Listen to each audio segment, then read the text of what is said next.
शायद साहब, अब हम ये जानते हैं कि सियासत के असरात सर इकोनॉमी के ऊपर भी होते हैं, सोसाइटी के ऊपर भी होते हैं। इस वक्त जो मौजूदा पाकिस्तान में सियासत है उसके असरात इकोनॉमी के ऊपर हम देखते हैं तो 47% पॉवर्टी रेट है, यानी 12 करोड़ के करीब लोग दो वक्त की रोटी से महरूम है sir.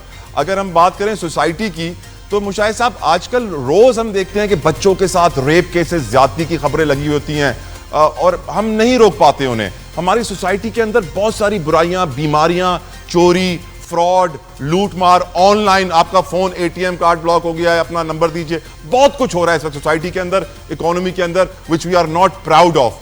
What do you see? इसकी वजह आप समझते हैं हमारे मुल्क के लीडर्स ही हैं, पॉलिसी मेकर्स ही हैं, पॉलिटिशियंस ही हैं, जिनकी नेगेटिव पॉलिसीज ने इंपैक्ट दिया है मुशाहिद साहब? बिल्कुल जी, मैं समझता हूं कि देखिए ना, जो फोकस हो गया है करप्शन को खत्म नहीं करना, गवर्नेंस को ठीक नहीं करना, किस्सा कुर्सी का। अब आप देखें 27 अक्टूबर ब्लैक डे है कश्मीर के हवाले से, यकजहती का हम इज़हार करते हैं मकबूजा कश्मीर में, कश्मीरी अवाम की जद्दोजहद में। उधर कश्मीरी अवाम इंडियन मकबूजा कश्मीर में क्या ब्लैक डे मना रहे थे, और इधर क्या हो रही थी कि हम कब्जा कौन करेगा। अब नई जो तख्त है छोटा मोटा मुजफ्फराबाद में, आज़ाद कश्मीर में, आपस में कंसल्टेशन हो रही है। भाई खुदा का नाम ले, आपके पास गवर्नमेंट्स मिली हुई हैं पूरे पाकिस्तान में, और क्या चाहिए? बस करें, इतना हिर्स और हवस सर, वो भी कब्जा करना। चौथा प्राइम मिनिस्टर लाने की कोशिश हो रही है एक टेन्योर में मुशाहिद साहब, एक टेन्योर में। This is a joke. और क्या कर रहे हैं हम? अपना कश्मीर कॉज को डैमेज कर रहे हैं अपनी छोटी मोटी कुर्सी की खातर। और कुर्सी लेके क्या करेंगे आप? कोई कश्मीर को आजाद करेंगे? नहीं। सम पर्क्स, कुछ लोग वजीर बन जाएंगे, कुछ और लोगों को खाने का मौका मिलेगा, जिन्होंने खाना खा लिया था वो फारग हो जाएंगे, नए खाने वाले आ जाएंगे। I mean this is just nonsense. ये कोई दिस नॉट सीरियस गवर्नेंस। ये इशू है जिसलिए आप कह रहे हैं। आप जो बात कर रहे हैं चाइल्ड रेप की, आप जो बात कर रहे हैं ये फ्रॉड चीज की, आप जो बात कर रहे हैं जो लोग हमारे ड्रग ह्यूमन स्मगलिंग करते हैं, अब उसकी बात करें। कितने लोग आपके जेल में हैं, कितने लोग डूब गए हैं बिकॉज ऑफ करप्शन, उनमें से कितने लोगों को आपने सजाएं दी हैं, कितने लोगों को आपने पकड़ा है। तो क्योंकि governance is it's all about कि मैं कुर्सी में लेके अपना क्या फायदा उठाऊं, अपनी फैमिली के लिए, अपने कबीले के लिए या अपनी पार्टी के लिए। मुल्क का तो सोच नहीं रहा, अवाम का कोई सोच रहा है। तो that is the core issue and that has to be rectified. हम अवाम का उनको सोचने पर कैसे मजबूर करें? एक सवाल है सर, हम रोज मीडिया पे शोर मचाते हैं अवाम के लिए, गरीब भाइयों के लिए, लेकिन sadly rich gets richer, poor gets poor. उनको तो परवाह ही नहीं है कि सर उनके कान पे जूं तक नहीं रेंग रही। How do we make them realize sir? Tala Jatoi साहब, आप जनूबी एशिया में रहते हैं और पिछले 3 सालों में 3 जनूबी एशिया के ममालिक में अवामी इंकलाब आए हैं। श्रीलंका, बांग्लादेश एंड नेपाल। करेक्ट। लोग उठे हैं, लोगों ने वजीर आजम के घर, सदर के घर हमले किए हैं। बांग्लादेश में एक हुकूमत जो हिंदुस्तान की हिमायत याफ्ता थी, जो 20 साल से कायम थी, उसको उखाड़ फेंका दिया। वो भागी हेलीकॉप्टर में। प्रेसिडेंट ऑफ श्रीलंका भागा हेलीकॉप्टर में सिंगापुर। वो जो नेपाल में जो प्राइम मिनिस्टर थे शेर बहादुर देउबा, उसकी बीवी को उन्होंने इतना मारा, वो तो मार देना था उनको, घर जाके मारा। ये अब जनूबी एशिया जो हम कहते थे बड़ा सॉफ्ट जगह है, बड़े मासूम लोग हैं ये, और ज्यादा ये धीमे लोग हैं, ये ज्यादा इंकलाबी नहीं है। ये आपके पड़ोस में हो रहा है, इर्द गिर्द। Pakistan can not be an exception to the law of nature.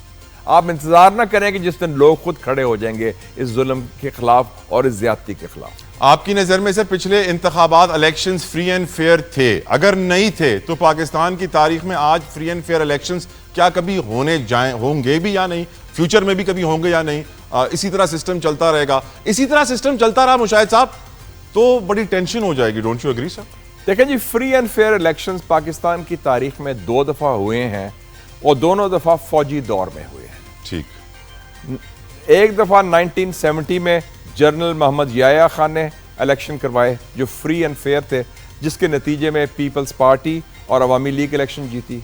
और दूसरा fair and free election general Musharraf ने करवाए थे 2008 में, जिसके नतीजे में पीपल्स पार्टी और मुस्लिम लीग नून इक़्तिदार में आए।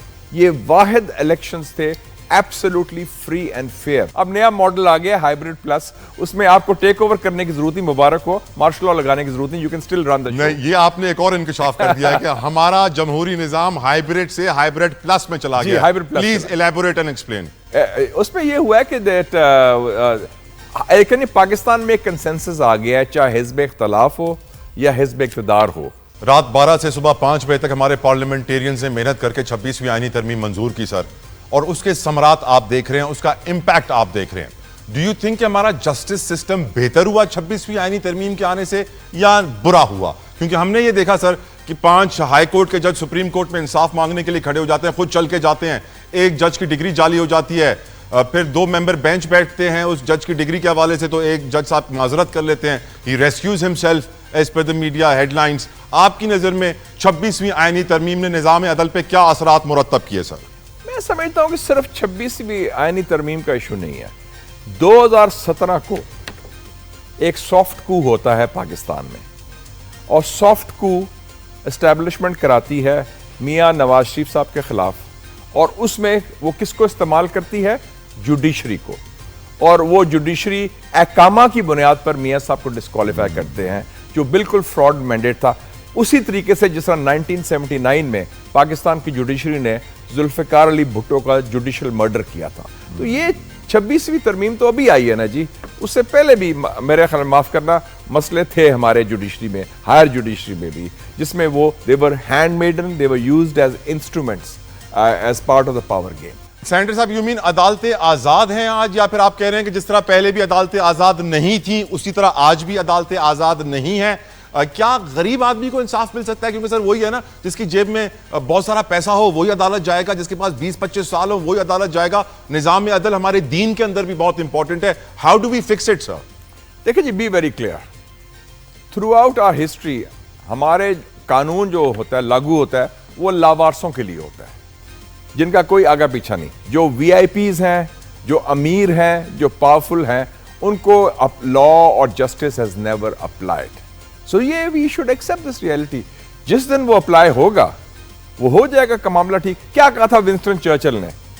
उससे पूछा गया हालात बहुत खराब हैं, इन्वेजन हो रही है, पूरा यूरोप फ्लैट हो गया, नाज़ी जर्मनी ने कैप्चर कर लिया यूरोप, हिटलर उनके शोर्स पर पहुंच गया। उसने कहा अदालतें काम कर रही हैं कि नहीं है?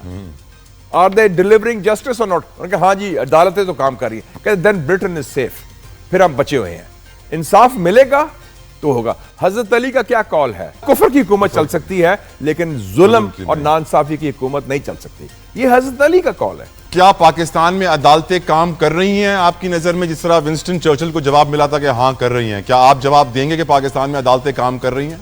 मेरे ख्याल में जुज़वी तौर पर काम कर, जुज़वी तौर पर। ये कुछ जजेस हैं, आप हमेशा ऐसे अल्फाज इस्तेमाल करते हैं मुशाहिद साहब के, ना यहाँ के ना वहां के। यहाँ के लोग भी आपको अपना समझते हैं, वहां के लोग भी आपको अपना समझते हैं, सबके अपने आप।